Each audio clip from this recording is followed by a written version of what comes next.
اعوذ باللہ من الشیطان الرجیم، بسم اللہ الرحمن الرحیم۔ السلام علیکم، 7th کلاس۔ امید ہے کہ آپ سب لوگ خیریت سے ہوں گے، ٹھیک ہے۔ اور ہم لوگوں نے چیپٹر سٹارٹ کیا ہوا تھا خطبہ حجۃ الوداع کے بارے میں ہم لوگ پڑھ رہے تھے۔ لاسٹ لیکچر میں آپ لوگوں نے جو ہے فرسٹ لانگ کوسچن اور سیکنڈ لانگ کوسچن کے ساتھ ساتھ یہ دیکھیں فرسٹ شارٹ کوسچن اور سیکنڈ شارٹ کوسچن بھی آپ لوگ پڑھ چکے تھے، ٹھیک ہے۔ اب نیکسٹ آپ نے 3 والا لانگ کوسچن پڑھنا ہے اور اس کے ساتھ 3 والا شارٹ کوسچن۔ 3 والا لانگ کوسچن کیا ہے جی؟ یہ دیکھیں، خطبہ حجۃ الوداع میں اسلامی مساوات کی اہمیت بیان کریں۔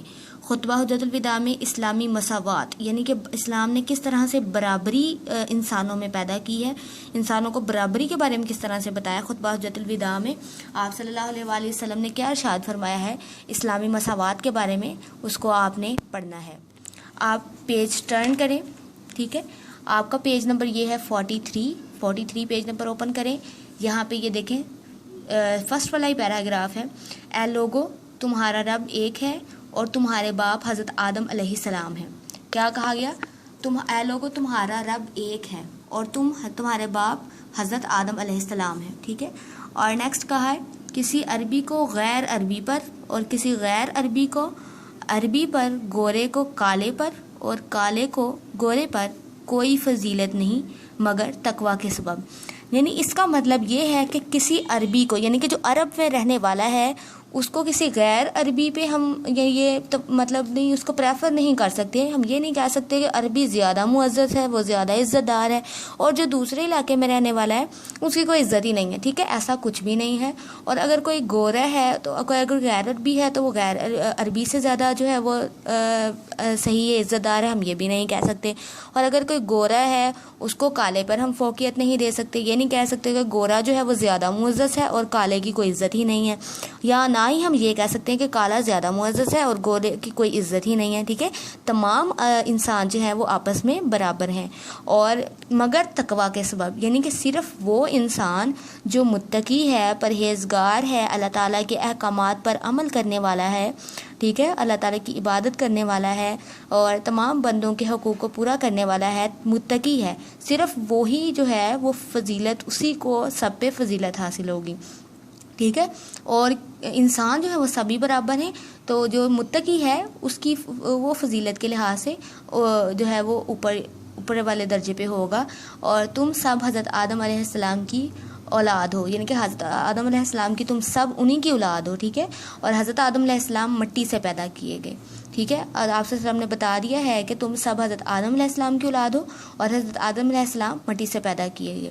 یہ آپ نے یہاں کرنا ہے لانگ کوسچن اور اسلامی مساوات کے بارے میں، یہ آپ کو کہا تھا۔ اب یہ پیج ٹرن کریں، یہاں پہ بھی مساوات کا درس دیا گیا، یہ والا پوائنٹ بھی آپ نے ساتھ اس کو کرنا ہے۔ حضور رسول صلی اللہ علیہ وآلہ وسلم سے قبل لوگ مختلف طبقات میں تقسیم تھے، غلام آقا کی برابری نہیں کر سکتے تھے، اور عام لوگ سرداروں کے ساتھ گفتگو کرنے کا حق نہیں رکھتے تھے، یعنی کہ عام لوگوں کو یہ حق حاصل نہیں تھا کہ وہ سرداروں کے ساتھ بات ہی کر سکیں، ٹھیک ہے، یا ان کو کسی بارے میں مشورہ دے سکیں، ایسا کچھ بھی نہیں تھا۔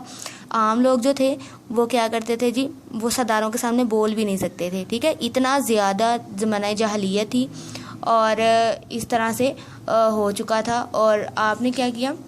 حضور صلی اللہ علیہ وسلم نے یہ ساری سرحدیں توڑ کر انسانوں کو برابر کر دیا اور فضیلت کا معیار صرف تقوی کو قرار دیا، یعنی کہ جیسے آپ نے پڑھا ہے کہ فضیلت صرف اسی کی ہے جو متقی ہوگا، پرہیزگار ہوگا، ٹھیک ہے، جو اللہ تعالیٰ کی عبادت کرتا ہوگا، اللہ تعالیٰ کے جو بندے ہیں ان کا خیال رکھتا ہوگا، صرف وہی ہے جو فضیلت کے لحاظ سے اوپر ہے، باقی سب لوگ آپس میں برابر ہیں، ٹھیک ہے۔ آپ لوگوں نے یہاں تک اس کو تیار کر لینا ہے اچھے طریقے کے ساتھ۔ یہ 2 پوائنٹس ہیں آپ کے۔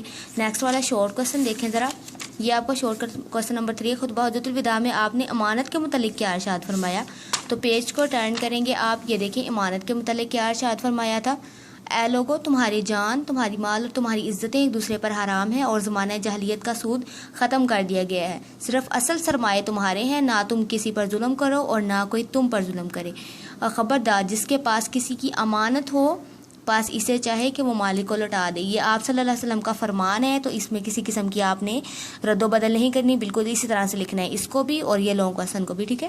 چلیں جی، امید ہے کہ آپ لوگ اچھے طریقے سے اس کو تیار کریں گے۔ یہ شارٹ کوسچن تھا آپ کا جو میں نے ابھی پڑھایا ہے، اور یہ لانگ کوسچن کا پوائنٹ نمبر 1 تھا، اور یہ لانگ کوسچن کا پوائنٹ نمبر 2 تھا، ٹھیک ہے۔ چلیں جی، اللہ تعالیٰ آپ کو جو ہے وہ یاد کرنے کی توفیق عطا فرمائے، آمین۔ اللہ حافظ۔